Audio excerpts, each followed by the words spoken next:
पूर्णस्य पूर्णमादाय पूर्णमेवावशिष्यते। काले वर्षतु पर्जन्यः पृथिवी शस्यशालिनी देशोऽयं क्षोभरहितो ब्राह्मणाः सन्तु निर्भयाः।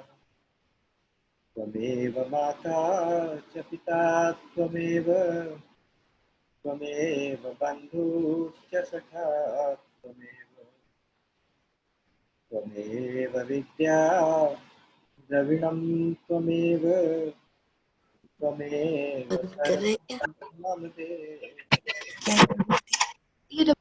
सर्वे भवन्तु सुखिनः सर्वे सन्तु निरामयाः सर्वे भद्राणि पश्यन्तु मा कश्चित् दुःखभाग् भवेत्।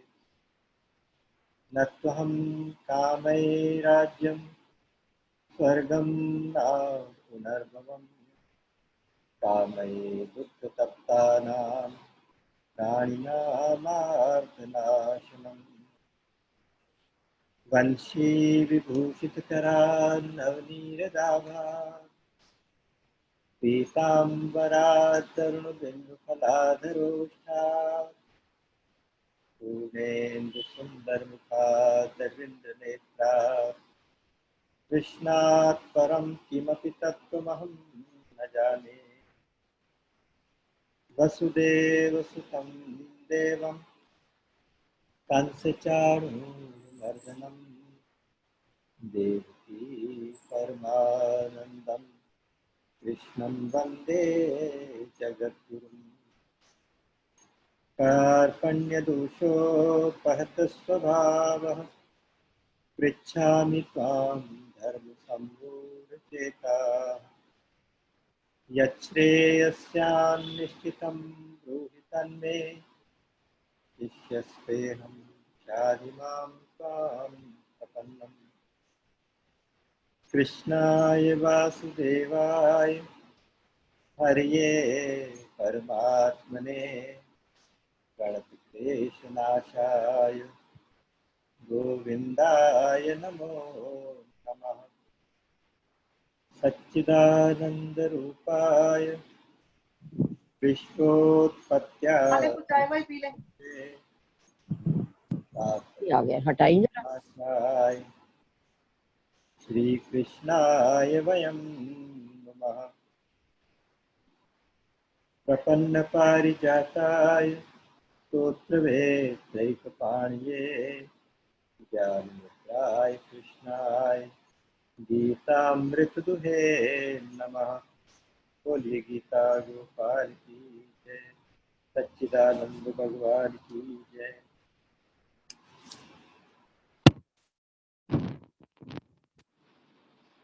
परमपिता परमात्मा की अहेतु की कृपा के कारण आज हम सब फिर से एक बार इस सत्संग में एकत्र हुए।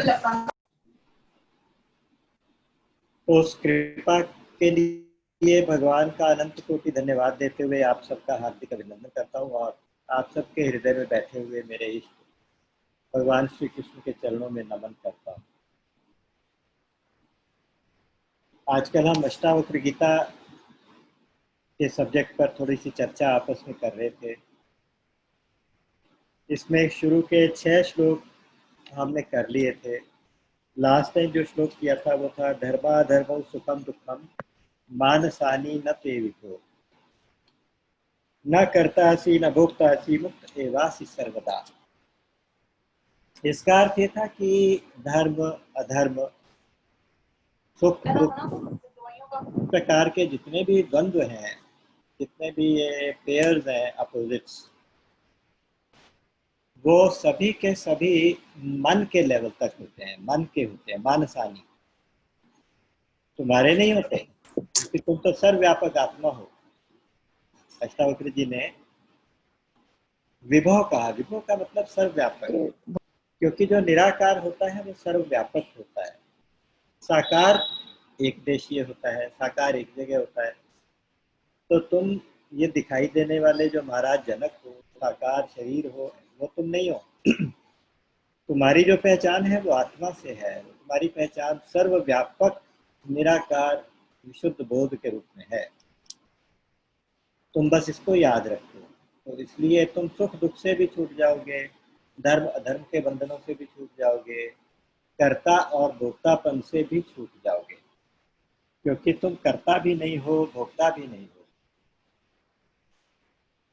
जब किसी ने कोई काम किया ही नहीं तो उसका फल भी उसको नहीं मिलेगा, इसीलिए तुम कर्ता भी नहीं हो, भोक्ता भी नहीं हो। तो तुम क्या हो? तुम हमेशा से ऐसे जैसे हो ऐसे कैसे मुक्त ही हो, मुक्त एवासी सर्वदा। तो इसीलिए जब आत्मा के लेवल पर जब बात कोई करता है तो बड़ी विचित्र बातें लगती हैं सुनने में। जैसे भगवान श्री कृष्ण जब छोटे थे, उन्होंने एक बार माटी खाई। जैसे बालक छोटे बच्चे उठा के मिट्टी मुंह में डाल लेते हैं, तो उसकी दाऊ भैया ने शिकायत लगाई कि माँ देखो, इसने माटी खाई है। तो भैया ने पूछा, क्यों लाला, तूने मिट्टी खाई है? तो कहते, नहीं माँ, मैंने मिट्टी नहीं खाई, मैंने तो माटी नहीं खाई। भगवान राम के अवतार में जब थे, कहते थे, मैंने तो रावण को नहीं मारा, रावण को तो उसकी मैं ने मारा, मैंने तो धनुष नहीं तोड़ा। जब परशुराम जी आए तो परशुराम जी कह रहे हैं कि तुम धनुष को तोड़ के इतने बड़े अपने आप को बहादुर समझ रहे हो, अभिमानी समझ रहे हो, अभिमान कर। कहते, मैं किस बात का अभिमान करूं, मैंने तो देखा, मैंने तो तोड़ा ही नहीं इसको, मैंने तो इसको ऐसे ही देखा था बस इशारे से। तो कहने का अर्थ है कि जो आत्मा के लेवल पे होता है वो अपने आप को कर्ता मानता ही नहीं किसी चीज के लिए। जब कर्ता ही नहीं मानता तो अभिमान भी क्यों करेगा, कर्ता ही नहीं मानता तो दुखी भी क्यों होगा, और सुखी भी, यानी किसी चीज के ऊपर जो डिपेंडेंट सुख होता है उस सुख का भुगता भी कैसे बनेगा। जो शर्तों वाला सुख है, शर्तों वाला आनंद है, उसके ऊपर तो उसका वो असर नहीं होगा। तो कहने का अर्थ ये हुआ कि जो कुछ भी बंधन था वो कर्ता बनने में और भोक्ता बनने में था। तो तुम्हारे ऊपर ऐसा कोई भी बंधन नहीं है, तुम हमेशा से मुक्त थे, मुक्त हो और मुक्त ही रहोगे। उसके बाद अब नेक्स्ट श्लोक जो आया है, एको द्रष्टासि सर्वस्य मुक्तकायोऽसि सर्वदा, अयमेव हि ते बंधो द्रष्टारं पश्यसीतरम्। उसी भाव को उन्होंने इसमें उठाया दोबारा से। उन्होंने कहा, एको द्रष्टा असि सर्वस्य, त्वं सर्वस्य एकः द्रष्टा असि, अर्थात तुम सबके एक दृष्टा हो। एक दृष्टा होने का मतलब यह है कि आप एक हो। और दूसरी बात, दृष्टा, दृश्य नहीं हो, है ना। तो दृश्य होता है, उसमें अनेकता हो सकती है, दृष्टा तो एक ही होगा, दृष्टा तो एक ही होता है। तो इसलिए कहा कि तुम एक ही दृष्टा हो, जितने भी दृश्य हैं तुम्हारे सामने, ये सब बदलने वाले दृश्य दिखाई देते हैं, उन सबके तुम एक ही दृष्टा हो, उन सबके एक साक्षी मात्र हो। Dolly, I can interrupt you. और मुक्त प्रायो से सर्वदा, मुक्त प्रायः, तुम मुक्त ही हो हमेशा, सर्वदा। जैसे पीछे कहा था कि तुम हमेशा से मुक्त हो, मुक्त एवासी सर्वदा। तो जब हो तुम मुक्त, तो फिर बंधन में कैसे हो? किस बंधन से मुक्ति की बात तुम करते हो? क्योंकि जब उन्होंने प्रश्न पूछा था जनक जी ने, तो उन्होंने कहा था कि मुक्ति कैसे होगी, कथम मुक्ति भविष्यसि, मुक्ति कैसे होगी? तो कहते हैं कि तुम बंधन में हो ही नहीं। हाँ, एक बंधन जरूर है, अयम एव ही ते बंधः, तुम्हारा केवल यही एक बंधन है कि तुम दृष्टा पश्यसि इतरम, तुम किसी और को दृष्टा समझते हो, किसी और को दृष्टा देखते हो, अर्थात दृष्टा समझते हो।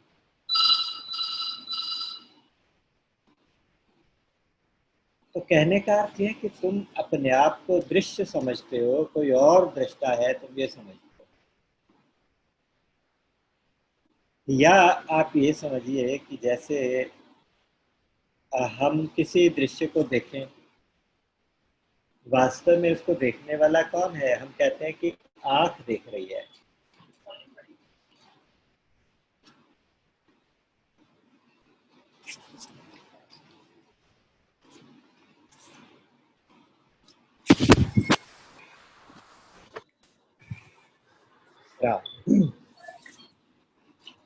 तो कहते हैं कि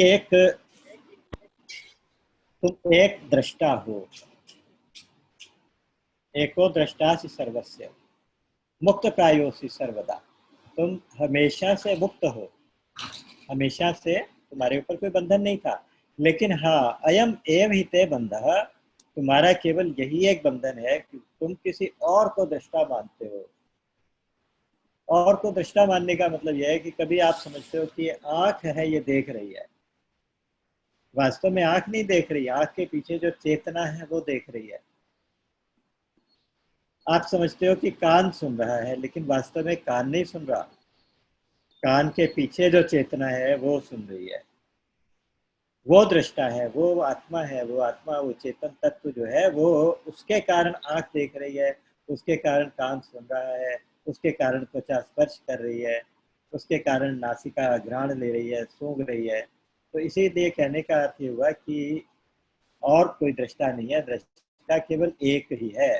ये अलग अलग इंद्रियां अलग अलग सेंसेस को ग्रहण नहीं कर रही, इन सबको ग्रहण करने वाला भी, अनुभव करने वाला भी एक तत्व है, वही एक तत्व है, वही तुम हो। और इसका एक और अर्थ भी लोग करते हैं, देखिए कहते हैं कि जब तक तत्व ज्ञान नहीं होता तब तक साधक ये समझता है कि मैंने कर्म किया, तब तक ये समझता है कि मैंने कर्म किया, मुझ करने वाले को देखने वाला कर्ता कोई और ईश्वर है। यानी जो ईश्वर का एक कंसेप्ट है वो भी जब मिट जाता है, बाद में जब ज्ञान, तत्व ज्ञान हो जाता है, तो ईश्वर कोई और देखने वाला है ऐसा भी भाव समाप्त होने लगता है।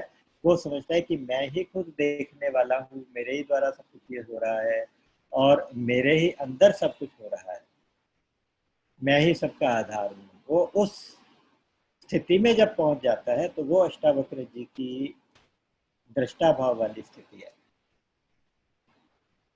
अच्छा, इसमें मजेदार बात क्या है कि अष्टावक्र जी बिल्कुल सीधे सीधे चोट करते हैं, बिल्कुल सीधे सीधे। वो ऐसा कुछ नहीं कहते कि देखो तुम अगर इतना साधन करोगे तो ऐसा हो जाओगे। वो कुछ बनने की तरफ नहीं ले जाना चाहते, बल्कि वो केवल आपको जगाना चाहते हैं। वो केवल हम सबको ये बताना चाहते हैं कि तुम आंख खोलो और देखो। जैसे ही तुम देखोगे तो तुम अपने को इस अवस्था में पाओगे।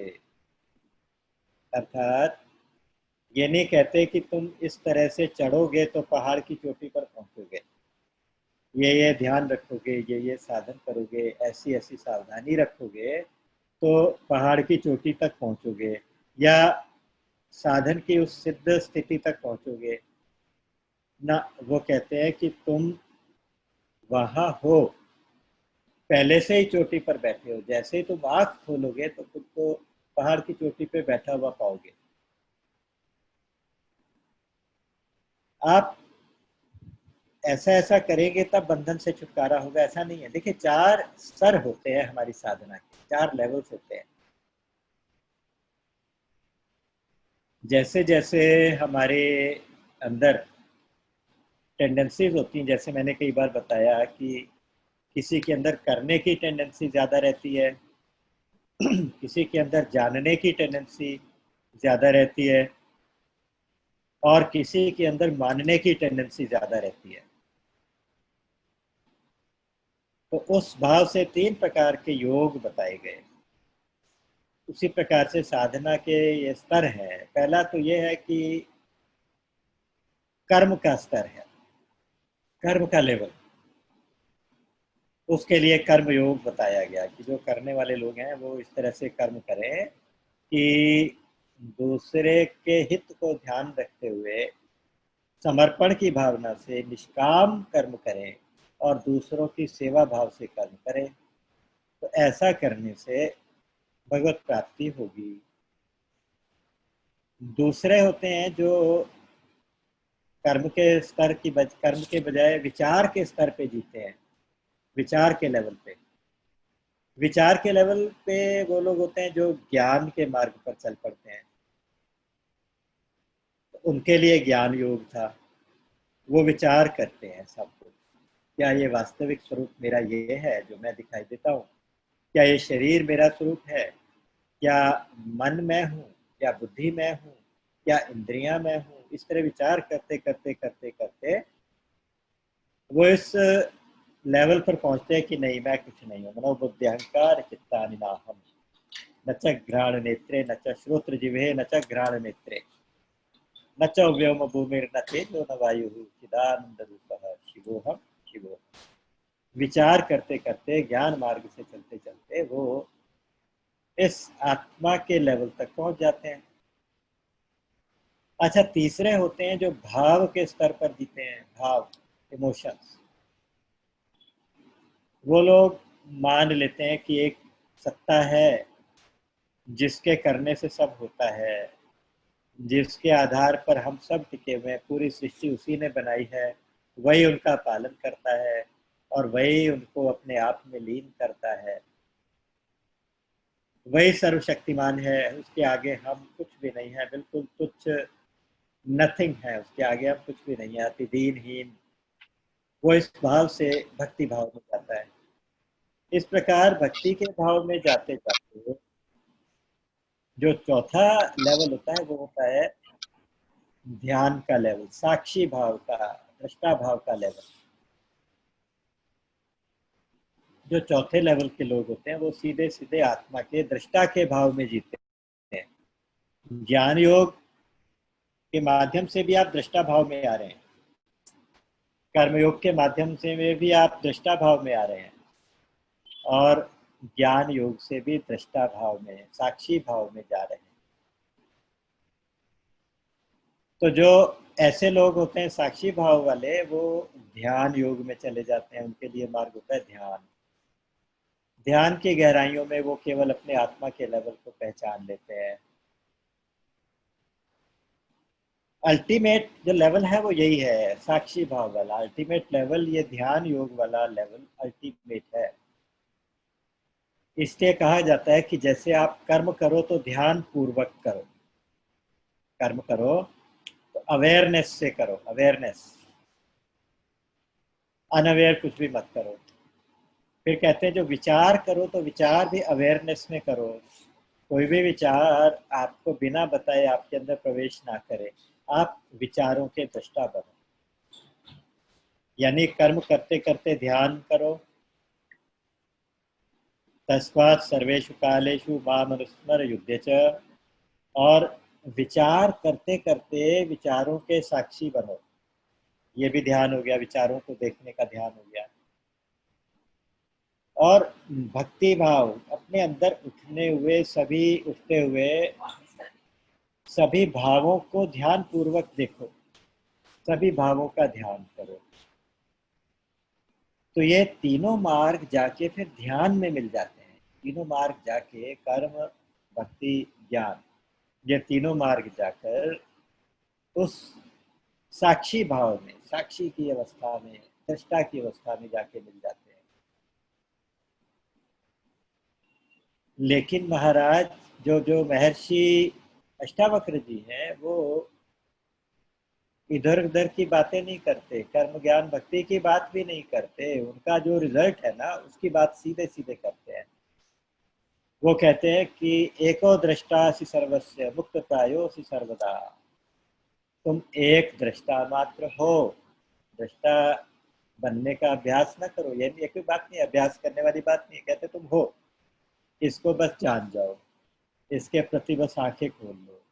एको दृष्टा सि सर्वस्य, और बंधन के लिए क्या करोगे? बंधन से छूटने के लिए बंधन कैसे होगा? उसका जवाब यह है कि मुक्त प्रायों से सर्वदा, तुम सर्वदा मुक्त प्रायः असि, तुम सर्वदा मुक्त ही हो। और अब तक बंधन में महसूस क्यों कर रहे थे? क्योंकि तुम सोच रहे थे कि तुम्हारे अलावा कोई और भी दृष्टा है। तुम्हें यह पता ही नहीं था कि तुम ही तो दृष्टा हो। तुम उस दृष्टा के पास पहुंचने की कोशिश कर रहे थे, तुम उस दृष्टा को अचीव करने की कोशिश कर रहे थे, तुम उस दृष्टा को अपने से अलग समझ रहे थे, तुम उस तत्व को अपने से अलग समझते थे। यही तुम्हारा बंधन था। वास्तव में बंधन नहीं था, ये बंधन की कल्पना थी, क्योंकि तुम हमेशा से मुक्त हो। ये बंधन की केवल कल्पना ही थी। तो उस कल्पना को ही माया कहते हैं, उस कल्पना को ही चिज्जड़ ग्रंथि कहते हैं, और उस कल्पना को, उस मान्यता को ही अज्ञान कहते हैं। जब ये ग्रंथि छूट जाती है, इस ग्रंथि को हृदय ग्रंथि भी कहते हैं, हृदय में लगी हुई ग्रंथि। विद्यते हृदय ग्रंथि छिद्यन्ते सर्व संशयाः, क्षीयन्ते चास्य कर्माणि परम दृष्ट्वा दृष्ट्वा परावरे। तो कहते हैं कि उस परावर के दर्शन करने से, अर्थात उस अल्टीमेट आत्मा का ज्ञान होने से, परावर का मतलब कि जो सबसे परे, सबसे परे है, जो हमारी माया से परे है, मायातीत है, उसका आप अनुभव करते हैं। दो चीजें होती है, एक होती है माया, एक होता है मायापति। माया होती है ये बंधन, माया होती है ये चिज्जड़ ग्रंथि, और मायापति वो होता है जिसके ऊपर ये बंधन लगा है। देखिए, जिसके आधार में, जिसके ऊपर ये बंधन का की कल्पना की गई। जैसे मिट्टी है और घड़ा है। घड़ा तो है माया, है घड़ा है माया, और मायापति कौन है? मिट्टी।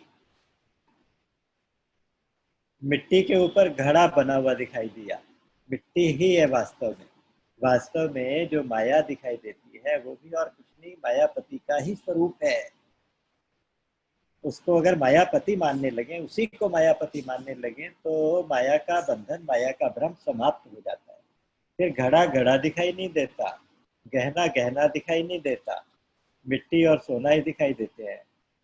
जो तत्व को देखने वाले ज्ञानी हैं वो माया को इस प्रकार से ट्रांसेंड करते हैं कि माया को मायापति के रूप में देखने लगते हैं।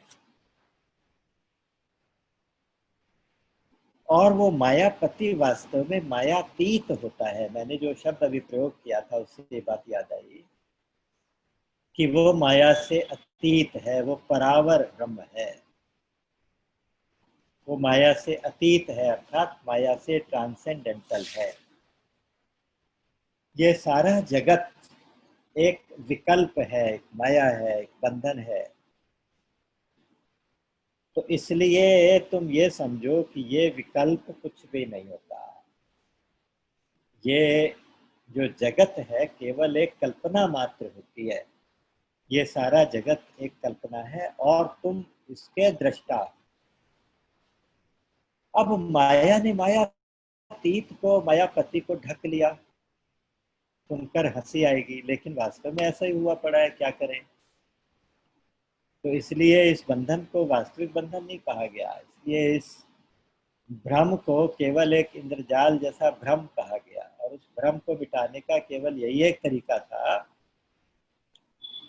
कि आप बस जाग जाओ, आप समझ जाओ कि ये बंधन है ही नहीं, और उस बंधन के ज्ञान से उस बंधन का नाश हो जाएगा।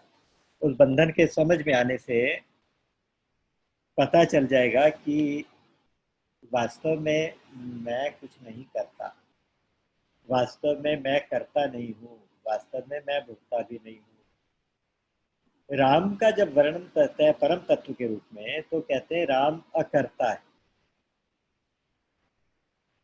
रामो न गच्छति न तिष्ठति न कांक्षति।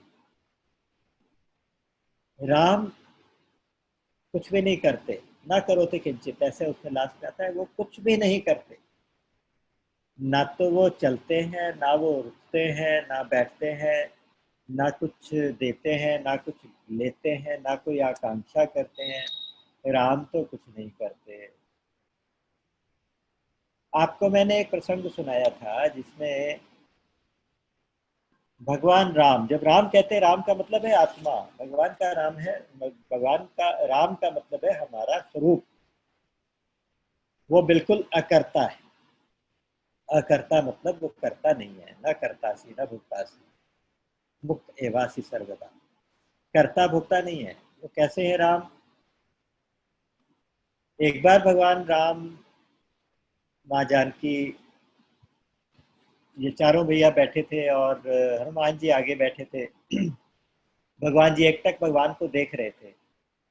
अध्यात्म रामायण का राम हृदय प्रसंग है, मैंने बताया था शायद। उसमें कहते हैं कि भगवान ने माँ जानकी की तरफ इशारा करके कहा कि देखो हनुमान जी कुछ जानना चाहते हैं, और हनुमान जी तत्व को जानने के अधिकारी है, आप इनको तत्व की बात बताओ। तो वहाँ सीता जी ने, जानकी जी ने जो बात बताई है वो यही बताई है। उन्होंने कहा कि राम तो सच्चिदानंद निरुपाधिक ब्रह्म है, ये कुछ करते नहीं है। इनकी आज्ञा से, इनके इशारे से जो कुछ करना है वो मैं करती हूँ। करने वाली माया है, मैं इनकी त्रिगुणात्मिका, मैं इनकी माया हूँ, तीन गुणों से युक्त माया। और वहां उन्होंने फिर सारे प्रसंग गिनाए। उन्होंने कहा कि राम के रूप में मेरा ही अवतार हुआ। मैं ही विश्वामित्र जी के साथ जाके, मैंने ही विश्वामित्र के यज्ञ की रक्षा की। मैंने ही ताड़का को मारा, मैंने ही मारी सुबाहु को मारा, मैंने ही धनुष को तोड़ा, मैंने ही सीता से विवाह किया, मुझे ही वनवास हुआ, मैं वन को गई, और मैंने ही रावण को मारा, मैंने ही युद्ध किया। राम ने कुछ नहीं किया। राम तो अकर्ता है। आप उस भाव से अगर अपने आप के साथ ये सोचें कि जो मैं आत्मा, राम अर्थात मैं आत्मा बिल्कुल अकर्ता हूं, जो कुछ भी हो रहा है वो उस परम तत्व की चेतना से, आत्मा के आधार पे सब कुछ हो रहा है। ये सारा जगत उसी का स्वरूप है, उसी के ऊपर ये सारा खेल चल रहा है। जैसे एक आधार के ऊपर, एक मीडियम के ऊपर लेजर बीम्स का गेम चलता है। एक आधार लेते हैं, कभी पानी के रूप में ले लेते हैं, कभी हवा के रूप में, या कोई भी एक मीडियम लेते हैं। उस मीडियम के ऊपर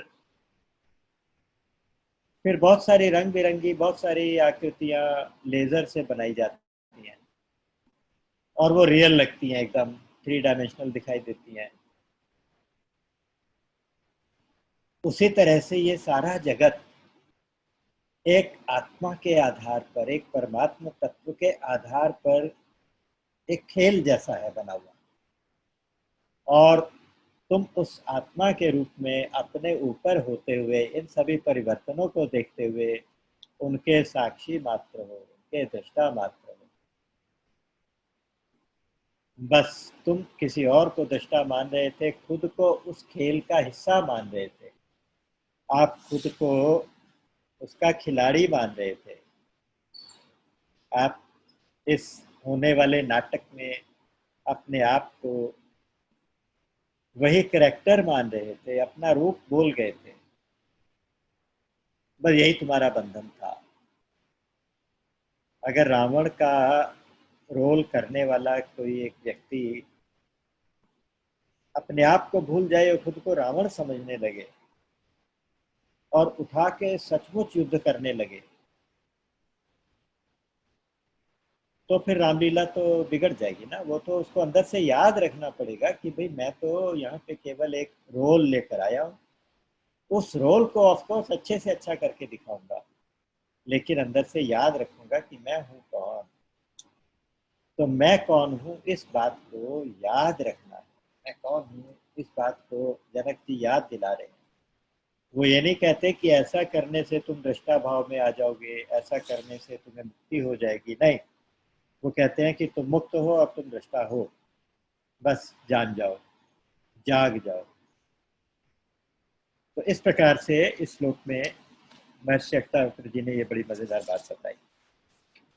उसी भाव को एक और श्लोक में फिर आगे बता रहे हैं। अहम कर्तेत्यहम मान महाकृष्णा हि दंशितः नाहम कर्तेति विश्वासामृतम पीत्वा सुखी भव। कहते हैं कि देखो, अहम कर्ता इति अहम मान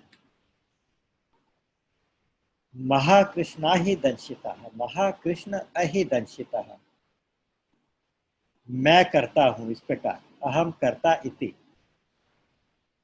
अहम मान मतलब अहंकार, स्वयं को अपना अभिमान, इस प्रकार का अभिमान कि मैं करता हूं। यह अभिमान कौन है? कहते हैं महाकृष्ण अहि, एक बहुत बड़ा भारी सांप है काले रंग का। कृष्ण का मतलब काला, अहि का मतलब है सांप, सर्प, और महा का मतलब है बहुत बड़ा भारी। महा कृष्ण ही, कृष्णा ही दंशिका, उसके द्वारा तुम डसे गए हो। उस महाअभिमान से तुम्हें महाअभिमान रूपी सांप ने डस लिया है। अच्छा, जब सांप डसता है तो होता क्या है, पहचान कैसे होती है? गांवों में कहते हैं कि जब किसी को कोई सांप काट जाए तो देखना है कि भाई ये सांप जहरीला था कि नहीं था। उसको कुछ कड़वी चीज जैसे नीम की पत्तियां चबाने के लिए दी जाती हैं और पूछते हैं कि कैसा लग रहा है। अगर वो कहता है कि मीठा लग रहा है, कड़वी नीम मीठी लगे, तो इसका मतलब कि जहर चढ़ गया, इसका मतलब वो सांप जहरीला था। अगर संसारिक विषय मीठे लगे तो इसका मतलब ये अहंकार रूपी सर्प का विष विष जो है वो हमें चढ़ गया, उसका असर हमारे ऊपर हो गया, तो इसलिए वो संसार बहुत मीठा लगने लगा। अगर संसार कड़वा लगने लगे, उसको फिर कुछ इलाज विलाज किया, उसके बाद फिर नीम की पत्तियां चबाने को दी, फिर दिया, फिर नीम की पत्ती चबाने को, ये पहचान होती है। और जब वो कहे कि अब कड़वी लग रही है, इसका मतलब चलो अब ठीक हो गया, अब ठीक हो गया। अर्थात अगर ये विषय, विषयों का विष, अगर हमें विषय जो है ये कड़वे लगने लगे, विष वाले लगने लगे, पता चलने लगे कि इनके अंदर जहर है, इसका मतलब अब हम स्वस्थ हो गए। स्वस्थ होने की पहचान क्या है? स्वस्थ होने की पहचान ये है कि अगर आप शरीर के अस्वस्थ होने पर भी स्वस्थ महसूस करें तो इसका मतलब आप स्वस्थ हो गए, आध्यात्मिक रूप से स्वस्थ हो गए। अगर आप शरीर के दुख और सुख को महसूस महसूस तो करें लेकिन उससे प्रभावित ना हो, अगर आप शरीर के कष्ट को अनुभव तो करें, अनुभव करना कोई दोष नहीं है, अनुभव तो होगा, लेकिन उससे आप प्रभावित ना हो, अर्थात उससे आप दुखी ना हो, उससे आप सुखी ना हो, उसके आधार पर आप कोई रिएक्शन ना करें, तो इसका मतलब आप स्वस्थ हो गए। ये स्वस्थ का मतलब होता है स्व में स्थिति हो गई, स्व प्लस स्थिति, स्वस्थ, स्वस्थिति। तो स्व में स्थिति होना मतलब स्वस्थ होना। तो यहाँ पे कहा गया कि देखो जनक जी, आपके साथ क्या प्रॉब्लम हुई है कि आप अहम कर्ता इति अहम मान, अहम मान मतलब अभिमान, इस प्रकार का जो एक महाकृष्ण अहि अर्थात बहुत बड़ा भारी काला नाग है ना, उसके द्वारा दंशिता अर्थात डस लिए गए हो, तुम्हें अभिमान रूपी सांप ने डस लिया है। और वो सांप भी साधारण सांप नहीं है, काला नाग जैसे कहते हैं ना कि बहुत जहरीला है। काले सांप, एक मिथोलॉजी है कि काले सांप बहुत जहरीले होते हैं, काला नाग जहरीला होता है। तो उसी प्रकार से अहम जो है काला नाग है। काला का मतलब हमारे स्पिरिचुअलिटी में काला का मतलब होता है अंधकार, अंधकार का मतलब होता है अज्ञान। तो जहाँ काला रंग है वहाँ अज्ञान। तम, तम का मतलब तमोगुण, तमोगुण का मतलब अज्ञान से बिल्कुल ढका गया जो। तो इसलिए अज्ञान रूपी अंधकार से ढके गए, अज्ञान रूपी उस अभिमान के काले सर्प से, अहंकार के काले सर्प से आप डस लिए गए, तो आप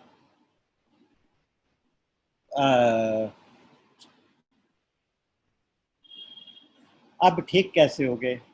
ठीक कहोगे, नाहम करते ति विश्वासामृतम पीत्वा सुखी भव। नाहम करता, मैं करता नहीं हूँ, मैं करता नहीं हूँ, मैं करता नहीं हूँ, इस प्रकार का जो विश्वास रूपी अमृत है, विश्वासामृतम, इस प्रकार का जो विश्वास रूपी अमृत है, ये विश्वास कि मैं करता नहीं हूँ, मैं कुछ नहीं करता, बस ये बार बार इस अमृत को पियो। ये अमृत है, इसको बार बार पियो। मैं करता नहीं हूँ, मैं करता नहीं हूँ, इस बात को अपने साथ बार बार रिपीट करो और इसको पी के बस सुखी हो जाओ। सुखी या सुख का मतलब यहाँ पे जो है वो आनंद का मतलब है। इसलिए तुम अपने आनंद स्वरूप में स्थित हो जाओ, आनंद में डूब जाओ। क्योंकि जब मैंने कुछ किया ही नहीं, जब मैं करता ही नहीं हूँ, तो फिर मुझे कोई फल भी नहीं भोगना पड़ेगा। फल नहीं भोगना पड़ेगा तो मुझे सुखी और दुखी भी नहीं होना पड़ेगा, और मुझे कोई बंधन भी नहीं होगा, मैं हमेशा के लिए फ्री रहूंगा। तो मैंने कुछ किया ही नहीं। जैसे एक सड़क के किनारे लगा हुआ खंबा है, उस खंबे में एक बल्ब लगा हुआ है, वो उसमें लाइट हो रही है। रात के अंधेरे को वो बल्ब दूर कर रहा है, जो भी क्रियाएं हो रही है उस प्रकाश में हो रही हैं। तो उस प्रकाश में कोई किसी का मर्डर कर दे, कोई किसी को लूट ले, या उस प्रकाश में बैठ के कोई सत्संग कर ले, कोई भगवत चर्चा कर ले, उसके लिए वो प्रकाश या वो बल्ब या वो खंबा जिम्मेदार नहीं है, उसकी कोई जिम्मेदारी नहीं है। क्योंकि उसने थोड़ी ना कुछ किया, उसने केवल एक चेतना, एक प्रकाश, एक वहां पर फैलाया। उसी प्रकार से जो चेतन सत्ता है, उसके प्रकाश में सारी क्रियाएं हो रही हैं। उन क्रियाओं को वही भोगेगा, उन क्रियाओं के फल को वही भोगेगा जो खुद को कर्ता मानेगा, या जिसने की होंगी वही भोगेगा। तो जब हमें पता है कि हमने की ही नहीं, तो हमें उनको भोगना भी नहीं पड़ेगा। इस बात का विश्वास रखो कि ये विश्वास रूपी अमृत, कि मैं करता नहीं हूँ, ना हम करते त्यहम, ना हम करता, ये विश्वासामृतम पीत्वा, इस विश्वास रूपी अमृत को पीकर तुम सुखी हो जाओ। सुखी कैसे हो जाओ? क्योंकि तुम सुखी हो, ऑलरेडी सुखी हो, ऑलरेडी तुम आनंद में हो।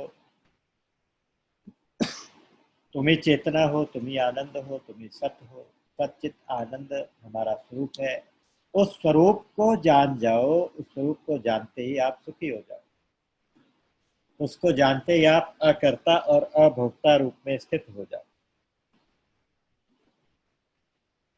हम ही है हम खुदा यारो, नहीं पैदा हमारी है। हमारा कोई जन्म नहीं होगा, हम तो खुदा।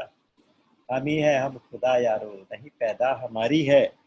हम ही जिंदा हमेशा है, न मरना मन करारी है। न जायते म्रियते वा कदाचिन नायम भूत्वा भविता वा न भूयः। ना तो ये कभी जिएगा, ना कभी मरेगा, ना कभी पैदा होगा, ना कभी मरेगा, ना कभी होकर के ये होगा। भविता वा न भूयः। अजो नित्यः शाश्वतोयम पुराणो, ये अजन्मा है, शाश्वत है, नित्य है। पुराण है, नित्य नवीन है। ना हन्यते हन्यमाने शरीर, शरीर तो मिट जाएंगे लेकिन इसका मिटना मुश्किल है, इतना इसका मिटना असंभव है, ये नहीं मिटेगा। बस इसी पड़ी बेखौफ की कफनी, न माला है न जपनी है, न माला है न है जपनी। उसके बाद सारे साधन पीछे रह जाते हैं, उसके बाद सारे साधन होते रहेंगे लेकिन वो गौण हो जाएंगे।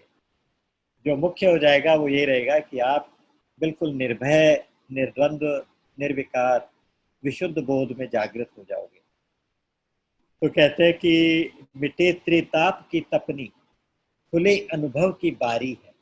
बारी मतलब खिड़की। तो ये अनुभव की खिड़की खुलते ही अंधकार दूर हो जाएगा।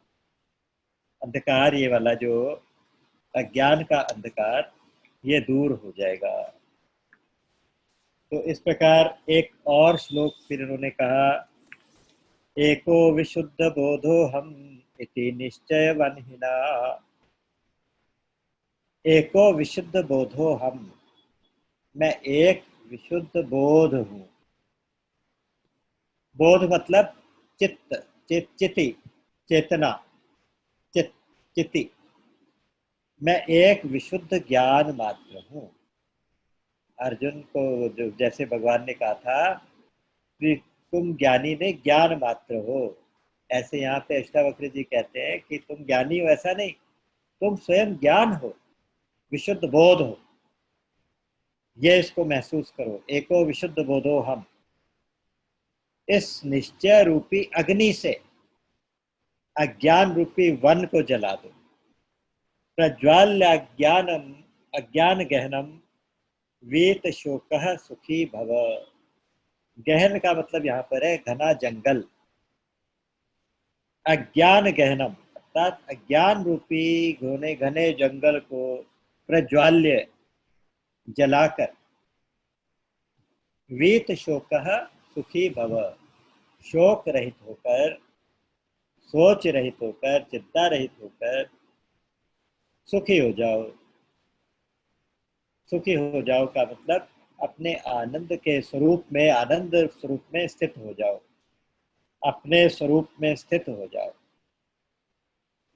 कितनी मजेदार बातें हैं अष्टावक्र जी, एकदम सीधा सीधा, कोई घुमाव फिराव नहीं, कोई इधर से उधर से कुछ नहीं, बात सीधे सीधे बस उसी स्थिति में ले जाके, जिसको जैसे उठा के किसी को गोद में उठा के सीधे कुर्सी पे जाके बिठा दिया, सीधे उसी सिंहासन पे जाके बिठा दिया।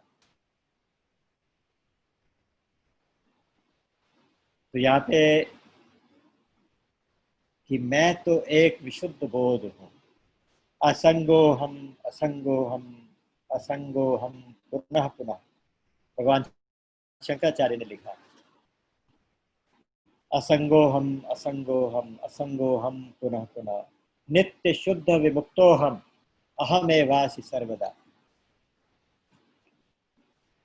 तो कहने का मतलब है कि मैं तो बस वही निराकार असंग विशुद्ध बोध हूँ। विशुद्ध बोध का मतलब होता है कि विशुद्ध ज्ञान हूँ, विशुद्ध चेतना हूँ, चेतन तत्व हूँ। मैं आत्मा हूँ, मैं शरीर नहीं हूँ, मैं आत्मा हूँ। मैं इंद्रिया नहीं हूँ, मैं आत्मा हूँ।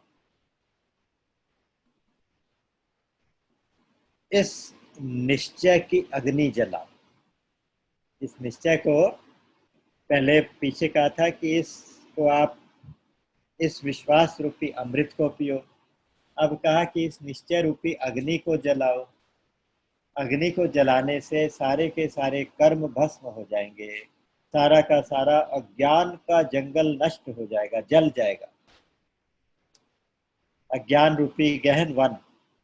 क्योंकि देखिए जो जंगल होगा तो क्या करेगा, वो आपको रास्ता भटकाएगा, उसमें से बहुत डरावने जीव जंतु निकलेंगे, वो भय उत्पन्न करेगा।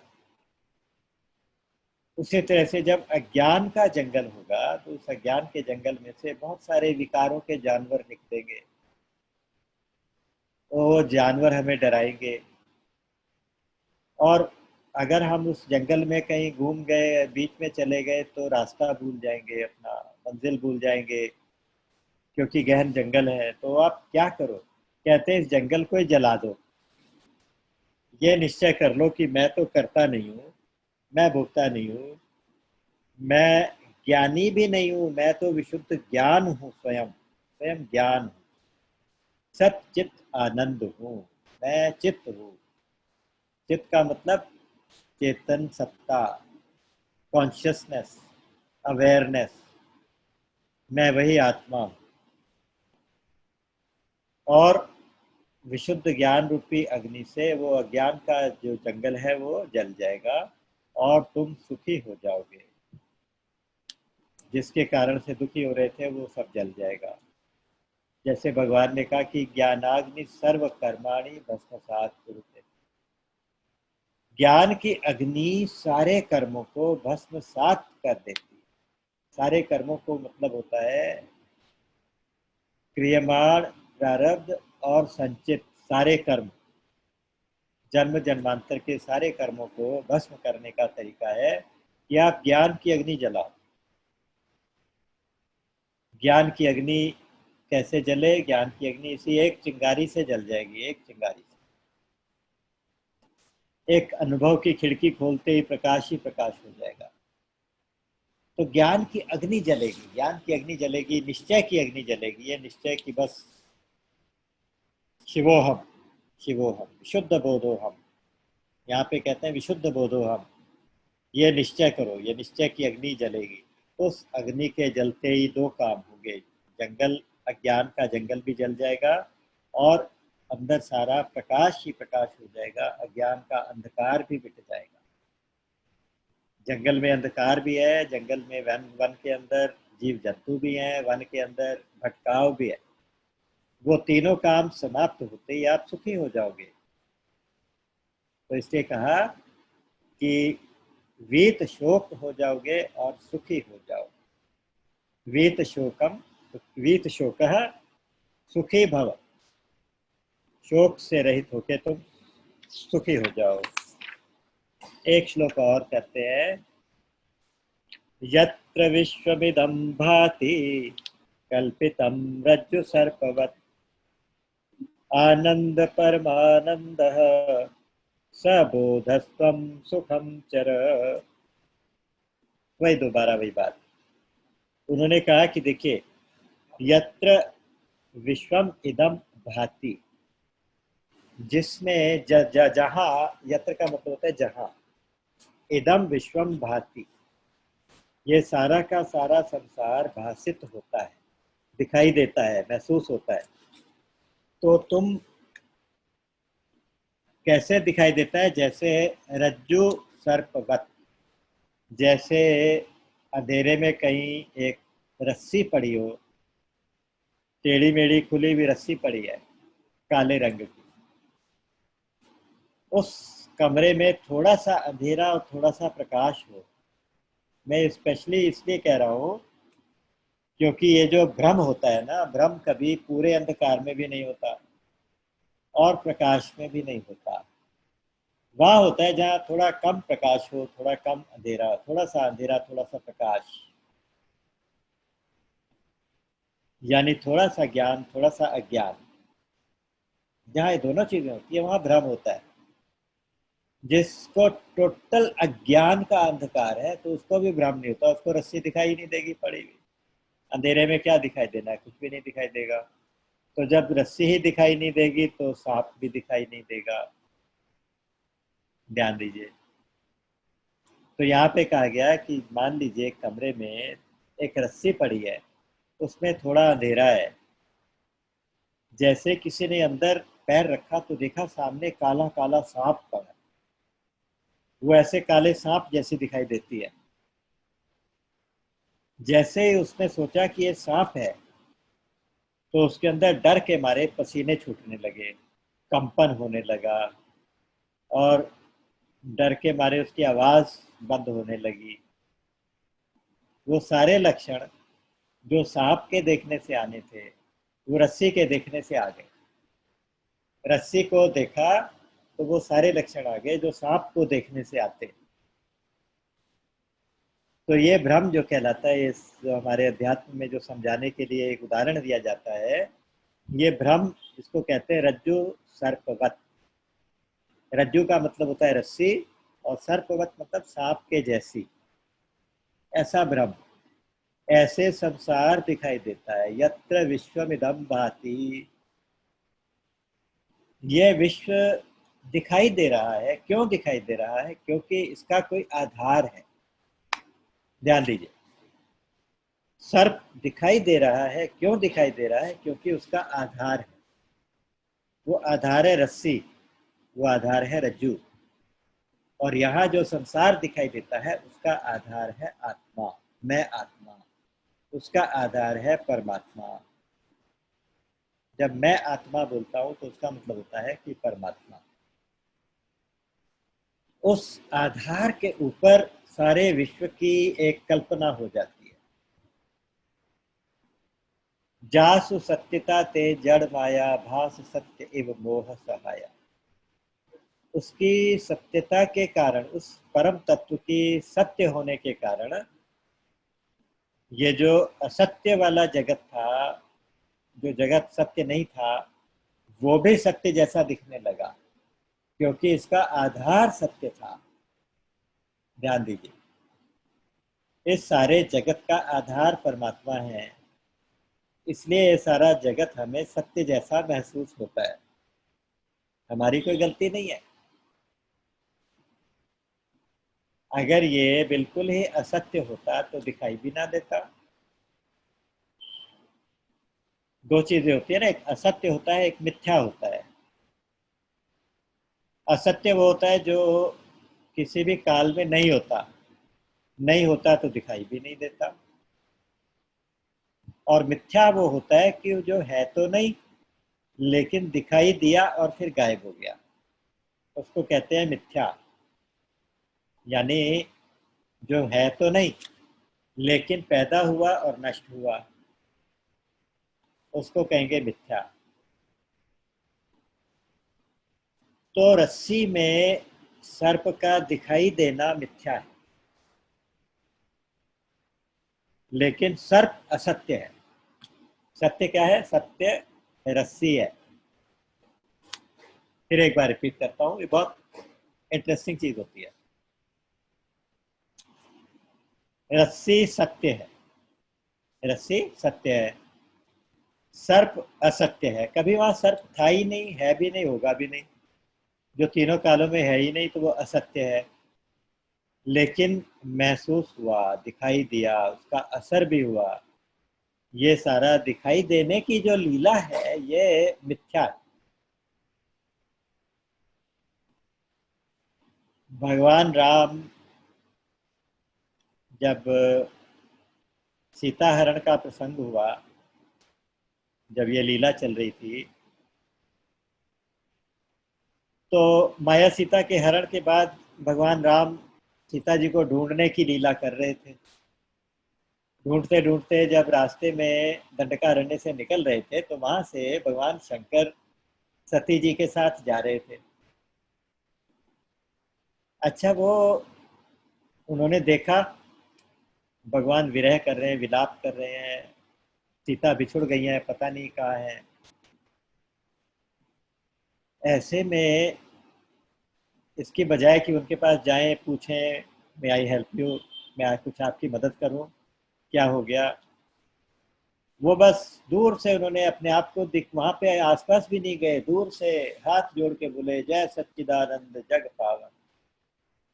हे सच्चिदानंद, वाह, जगत का पालन पा, जगत को पवित्र करने वाले, हे सच्चिदानंद परमात्मा, आपकी जय हो, आपकी जय हो। वाह क्या लीला है। ऐसा करते हुए चुपचाप निकल गए। सती जी देख रही हैं, सती जी उसको, उस लीला को सत्य समझ रही हैं। भगवान के साथ जानकी जी का विरह असत्य है ना। राम और सीता का विरह असत्य है, असत्य, वो दिखाई, वो हो ही नहीं सकता, संभव ही नहीं है। क्योंकि वो कहियत भिन्न न भिन्न, वो तो भिन्न कहलाते जरूर है, भिन्न है ही नहीं, अलग है ही नहीं।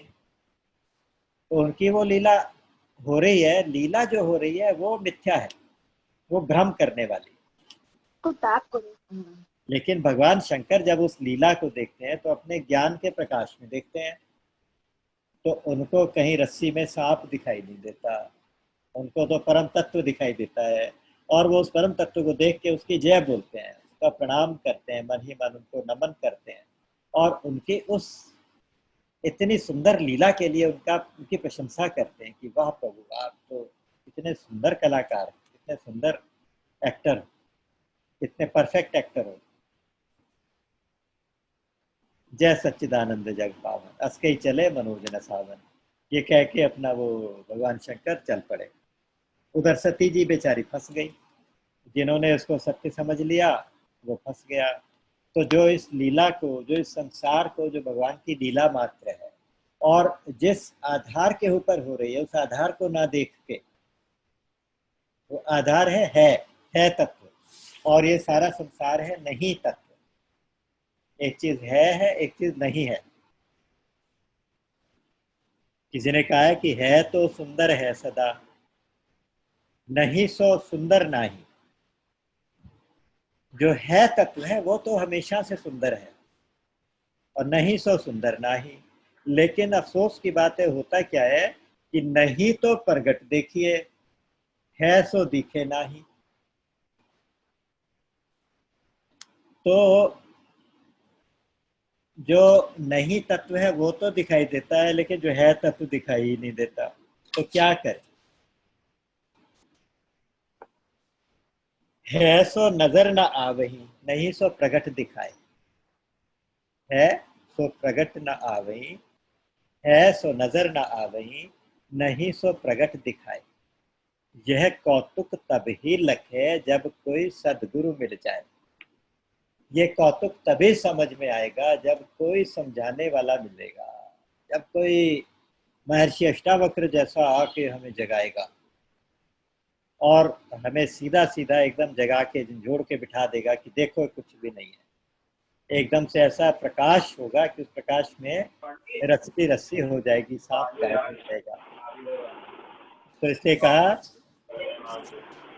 कि यत्र विश्वमिदं भाति कल्पितम रज्जु सर्पवत्, आनंद परमानंदः स बोधस्त्वं सुखम चर। तुम वही आनंद हो, वही परमानंद हो, वही बोध स्वरूप हो, अर्थात वही सच्चित आनंद हो, तो वही सच्चिदानंद स्वरूप हो, जिसके अंदर ये सारा का सारा लेजर बीम्स जैसा तमाशा तुम्हें दिखाई देता है, इंद्रजाल जैसा दिखाई देता है। इंद्रजाल है, इंद्रजाली एक वो होते हैं ना, जो जादूगर होते हैं, इंद्रजाल पैदा करते हैं, एक ऐसा भ्रम। आजकल उनको हम इल्यूजनिस्ट कहते हैं, इल्यूजन पैदा करते हैं। उस इल्यूजन में वो पता नहीं क्या क्या प्रकट कर देते हैं। हमारे जो इंडियन मैजिक में बहुत मशहूर इल्यूजन का एक जादू होता है, जिसमें मदारी जादूगर क्या होता है करता है कि एक रस्सी ऊपर को रस्सी का गोला ऊपर को फेंकता है, और वह रस्सी सीधी डंडे की तरह खड़ी हो जाती है, और उसके ऊपर चढ़ता हुआ जादूगर ऊपर पहुंच जाता है, गायब हो जाता है। ये इंद्रजाल है, कहीं कुछ नहीं, ना कोई रस्सी है, ना कोई डंडा है, ना कोई रास्ता है, ना कोई ऊपर जाने वाला है, वास्तव में कुछ नहीं। लेकिन जो उसके तत्व को समझते हैं, अच्छा उसके साथ जो उसका जबूरा बैठा होता है उसको कुछ नहीं महसूस होता, क्योंकि वो सारा कुछ जानता है। तो उस मदारी के जबूरे बन जाओ, उस मदारी के जबूरे बन जाओ, या तो भक्ति भाव से, और या तो फिर खुद उस तत्व को देखने वाले बन जाओ, तत्व में जागृत हो जाओ। तो इस इंद्रजाल से बचने का यही एक तरीका है। वास्तव में महर्षि अष्टावक्र जी कह रहे हैं कि वास्तव में आप आनंद हैं, आप परमानंद हैं, आप विशुद्ध बोध हैं। आप बस इस प्रकार से अपना सुखी हो जाओ, इस प्रकार से आनंद में बैठ जाओ। सुखम चर, सुख में आचरण करो, अर्थात सुख में ही रहो, सुख में ही चलो, सुखमय हो जाओ, शोक रहित हो जाओ, कष्ट रहित हो जाओ, क्लेश रहित हो जाओ। पंच क्लेश समाप्त हो जाते हैं ऐसा भाव आते ही। तो इन श्लोकों को का दर्शन करते हुए फिर इसी क्रम को फिर आगे चलाएंगे, क्योंकि आज घड़ी इशारा कर रही है कि आज यहीं विराम देना चाहिए। भाव तो बहुत सारे उठते हैं, क्योंकि ये जो भगवान की लीलाएं हैं, जो भगवान का ये जो जितने भी सदग्रंथ हैं, ये तो सागर जैसे हैं, इसमें जितना गोता लगाओ उतने इसमें से रत्न निकल के आएंगे। राम अमित गुण सागर, थाह कि पावहि कोई, संतन सन जस किछु सुनेऊ, तुम ही सुनायऊ सोई। बोलिए गीता गोपाल की जय, हाँ। सच्चिदानंद भगवान की जय। तो इसी क्रम को फिर कल आगे बढ़ाएंगे। हरि